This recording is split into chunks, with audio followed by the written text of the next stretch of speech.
Hi friends, so glad you're with us today. You're back for another See the Light, Yes You Can Draw Club. This is Club Meeting 22. I'm your master artist, Pat Nepley. I'll be with you through all of these club meetings. And I'm so glad to have you here today to continue our discussion on texture.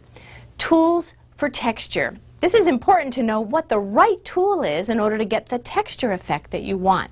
Okay, so let's review what you're going to need for today's club meeting, Tools for Texture.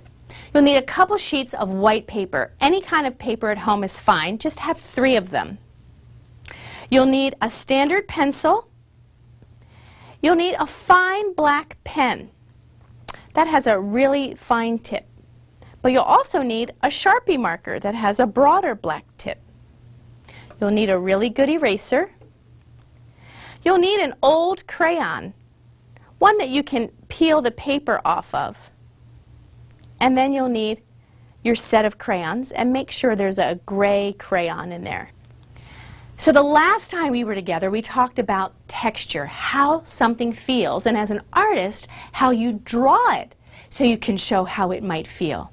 Do you remember we looked at some items that I had, like what's on this table here? Some lace, some seashells, a basket, even the very smooth texture of this playground ball. Well, in order to draw those textures correctly, you have to make sure you're using the right tool. Now, when we were together, we used our pencil, and we created a lot of different textures in the circles. Today, we're going to talk some more about texture and experiment on the types of marks you can make with different tools. I want to show you a really great artist drawing by Vincent van Gogh of a garden. And this was done with a black pen, which is the first tool we're going to use today. Notice the bushes and the grasses and the trees are all so different because of the marks that Van Gogh made with the pen. Even the building in the distance and the roadway. So this garden is a great example where just one tool can make a lot of different textures depending on the marks you make. Now, to start with today, I'm going to take a black pen, and this can be a ballpoint pen or a very fine marker, but you want to have a black, and it needs to be a nice tip. Now, here's the trick with working with pen, and a lot of artists do a lot of beautiful drawings with texture with pen, but you can't erase pen. The good thing, last time when we worked with our pencil, if you didn't like the texture, you could just erase it. But today we're going to do some techniques with pen, and it's important to practice first before you use it on a final drawing. So what I'd like you to do now is draw with your pencil just 6 quick boxes on a piece of paper, and I already have them started. They don't need to be perfect squares. You just need to fill up your paper with 6 boxes, and do those with a light pencil. Now, the first mark you're going to make is what we call hatching, and that means parallel lines right next to each other with our pen point. And you see this texture that I have here. I didn't worry that the lines went all the way across the whole square. I just kept them all in the same direction. That's hatching. So try that now, some hatching in your first square. Remember our lesson about patience and that you have to have patience when you're working with texture? So don't worry if you don't fill up the whole thing. But this second one, I'm going to continue to work on. This is cross-hatching. And you notice the lines are much finer than this. That's because I used a finer pen. And I'm going to do very fine lines in one direction, and then stop and change direction and do some more lines. Do you remember we did that with pencil too? We had the lines very close together, parallel, that means all going in the same direction, and we did about 6 or 8 lines and then stopped and changed direction like we're making an X. Another way you can do this with pen is to simply do a lot of X's. When you fill up the whole square, you'll see you've created a new texture with your cross-hatching. Cross-hatching is a very common technique that artists use to build up darker values. So if I were to keep going multiple directions over the same area, diagonal to the left, diagonal to the right, up and down, this area would get darker. Can you kind of see it happening now? So this area that I've already cross-hatched, I'm going over with more lines. And I just keep changing direction, and it's getting darker. Remember when we met last time, we talked about how texture is shown by the changes in value, light against dark, whether that's through lines or scrumbling circles, or by changing pressure with a pencil. But with a pen, you can't really change your pressure. The ink that comes out of the tip, that's the mark that you get. It's what you do with the mark.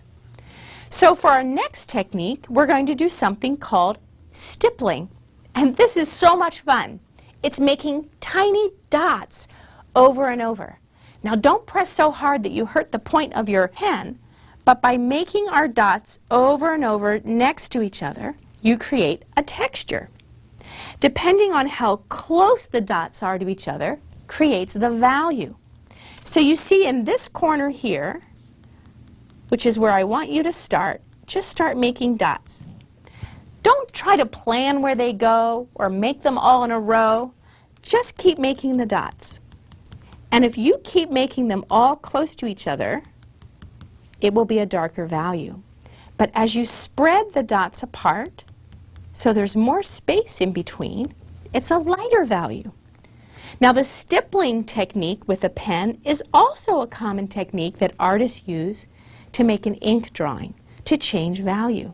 This is often a technique used when doing facial expressions in skin tone because you don't want to make it too dark and you don't want to use cross-hatching. So by using something as subtle as stippling, you can get a change in value. So try that now in your next square. Stipple close together in the corner and start to spread your dots across as you move to the opposite corner. Great! Now our next technique you'll remember from last time, scrumbling. Make your circles of your scrumbling. Remember, we're just going to keep going with tiny circles overlapping each other. The smaller you make the circles, the darker the value and the tighter the texture. So I'm going to scrumble, keep on going where I had started here. And there really isn't a pattern. I'm just going to kind of loop them together. Now the same thing applies as cross-hatching, that if I were to go back over where I just did it and do it again, by scrumbling over top, I would create a darker value. So I'm now scrumbling over what I've already done. And already you can see that it's darker. So you can see we already have 4 textures created with pen with totally different types of marks that we're making on the page. Now for this next texture, I want you to repeat a shape over and over. Now this is going to take some time, but think about the scales on a fish or even a snake skin. It's a shape that's repeated over and over that creates the texture.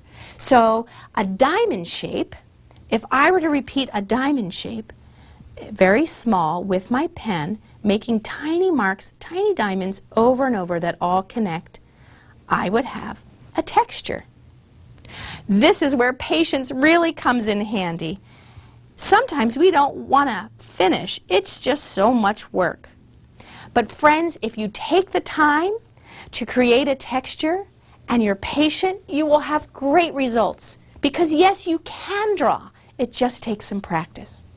And for our last texture, we're going to make a wavy line and just nest in it another wavy line. And we're not going to worry about how far apart they are from each other or if it's even. Just by doing lines that nest in each other, we've created a new texture. All done with one tool, totally different types of marks that give you texture.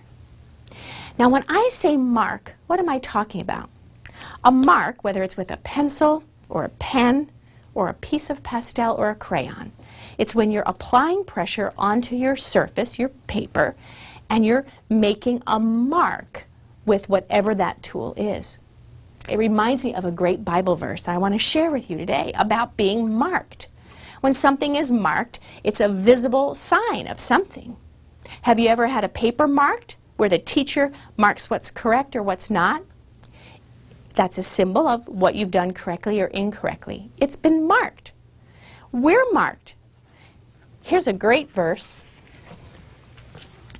It's in Ephesians. It talks about being marked with the blood of Jesus and the Holy Spirit.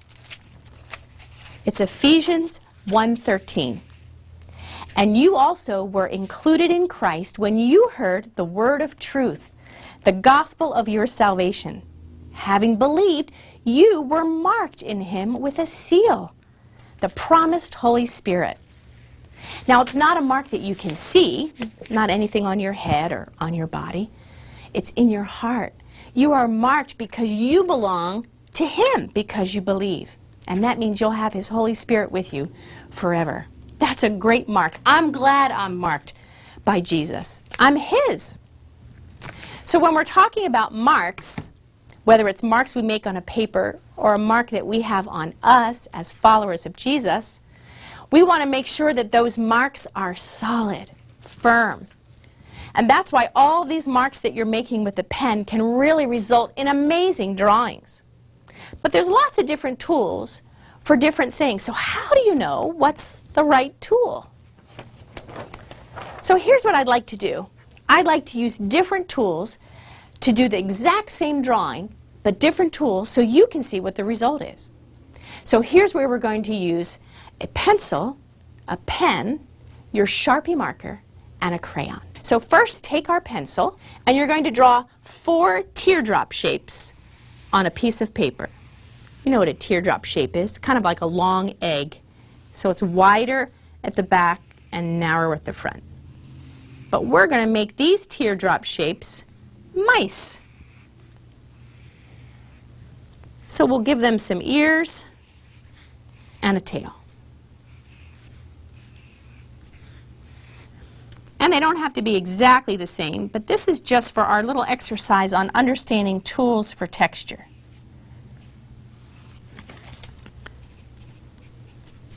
You can give them little face too if you want. Now on our first mouse, we're going to use our tool of our pencil. Use one of your softer pencils like a 4B and use the overhand grip. And if you were with us at our last club meeting, you remember we talked about hair or fur always goes in one direction from the head towards the tail. So by using our overhand grip, we're going to make marks on our mouse of hair. And you're going to go past the actual teardrop shape that you drew because it's not painted on, it's fur that's on there. And you can see that my marks are like fur. I'm going in one direction, making pressure, and then picking up my pencil quickly. Now remember, the great thing about pencil is if you're not happy with the marks, you can erase it and outline his ears just a little more. Okay, not bad. Let's see what happens if I use a fine pen. That's the tool we've been using for most of today. So take your fine pen, and the same idea, you're going to make marks that go in the direction from the head towards the tail, but they're going to probably be smaller and finer. And I'm going to overlap, and I'm going to start and pick up my pen quickly. Can you hear the sound that my pen is making? Now you'll notice all